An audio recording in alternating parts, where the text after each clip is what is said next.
Jadi kalau skenario pertama adalah seorang perempuan berusia 60 tahun di bawah DRS dan keluhan tidak sadar sejak 2 jam sebelum masuk rumah sakit, riwayat batuk lama yang sulit sembuh. Oke, yang pertama kita akan melakukan cek penilaian berbagai survei dulu. Kita lihat akunya dulu, yaitu alert verbal pain atau unresponsive pada pasien. Apakah pasien bisa bicara ataukah pasien dapat merasakan rasa nyeri. Oke, ada respon to pain. Selanjutnya kita akan periksa airway, breathing and circulation-nya. Kita lihat airway dulu, kita akan lihat look, listen and feel. Kita dengarkan suara nafas dan kita rasakan juga ada hembus nafas atau kan ada gerakan dada.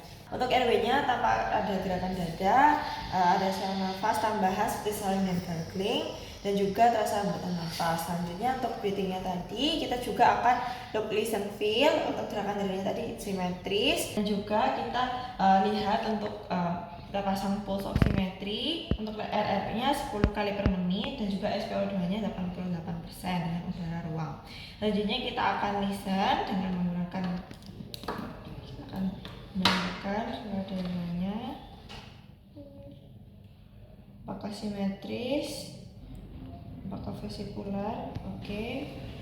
Dapat lagi juga tapi tidak dapat wisi. Dan untuk feel kita akan meraba trakea tengahnya dan palpasi gerakan dadanya apakah simetris atau tidak. Oke, untuk perkusi sono.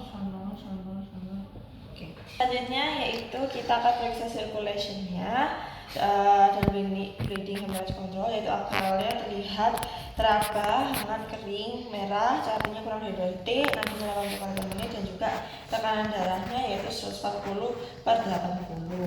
Selanjutnya yaitu kita akan periksa disability, neurologic examination and prevention secondary brain injury. Untuk GCS-nya pasien ini 225, untuk pupilnya bulat, isoper, dan juga refleks cahayanya positif, dan juga kesannya tidak didapatkan adanya hemoparesa. Untuk periksa exposure, environment, dan prevention hipotermi untuk suhu pasien ini yaitu febris ya 38,1 derajat Celcius. Untuk penilaian diagnosis kerjanya, penurunan kesadaran pada pasien ini adanya penurunan kesadaran plus obstruksi jalan nafas parsial dan gangguan oksigenasi dan febris. Untuk ketalasan awal kita akan untuk airway-nya kita akan bebaskan jalan nafas dengan menggunakan NPA. Selanjutnya kita ketalasan awal kita akan melaksanakan airway-nya dulu, kita akan bebaskan jalan nafasnya dengan menggunakan NPA untuk GCS lebih dari 8. Jadi kita akan ukur NPA dari ujung hidung hingga ke lobulus telinga. Selanjutnya kita akan masukkan NPA dengan posisi lancip di lateral nares.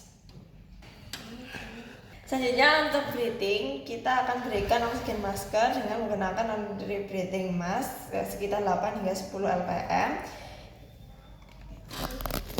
Oke, jika membaik bisa diturunkan dengan menggunakan nasal kanul. Target SpO2-nya 94 hingga 98%.